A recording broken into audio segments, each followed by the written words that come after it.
नमस्ते प्रणाम। हमारे यूट्यूब चैनल में अपना पंचम के सभी जनन के और हम एक ठे बघेली गीत लेके आन हैं। वो गीत अपना पंचे सुनब रक्षाबंधन का गीत है।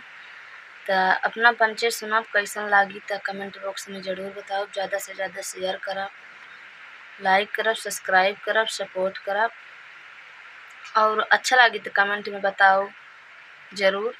और अपना पान से रिक्वेस्ट है हमार का हम इतना अच्छा गाना नहीं गाए, बहुत बेकार गाना गाए थे। अपना पान से सपोर्ट नहीं करी था तो अपना पास से निवेदन है कि हमरा सपोर्ट करी, ज़्यादा से ज़्यादा वीडियो आगे तक शेयर करी। और हम सुनाई थी अपना पास सुनी। धन्यवाद।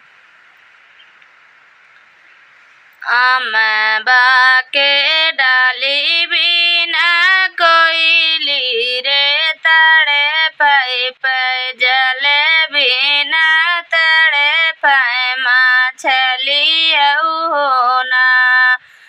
अमबा के डाली बिना कोयली रे तड़े पै पै जले बिना तड़े पै मछली होना।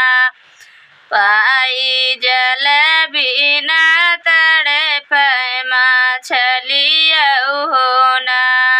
पाई जल बिना तड़े पै मछली होना। अपने ससुर बसे बहिनी रे तड़े पै पै नहीं आए वीरन भैया होना। अपने ससुर बसे बहिनी रे तड़े पै पै नहीं आए वीरन भैया होना। पाए नहीं आए वीरन भैया होना। इतने बचने सुने मोरे वीरन भैया ता साझाई गोड़वा पलानी लीना। इतने बचने सुने मोरे वीरन भैया ता साझाई गोड़वा पलानी लीना। पाई साझाई घोड़े बापा लाने लेना। जाई के घोड़वा दुआरबा में पहुँचा पाई बखरी तरही ठाह राई होना। पाई बखरी तरही ठाह राई होना। कैसे के दिहु सासु टूटा हमा चाउना पाई दे बोना बची बेऊ हर बऊना। कैसे के दी सासु टूटा हमा चाउना पाई दे बोना बची बेऊ हर बऊना। पाई दे बोना बसी बेऊ हर बऊना। दे तू मोरी सासु जिरिया के चावल हम वीरन कर चबई जेउनरिया होना।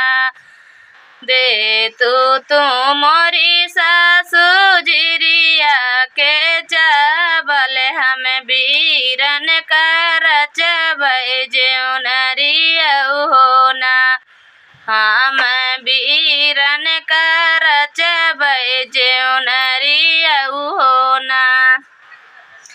अमबा के डाली बिना कोयली रे तड़े पै पै जले बिना तड़े पै मछली होना।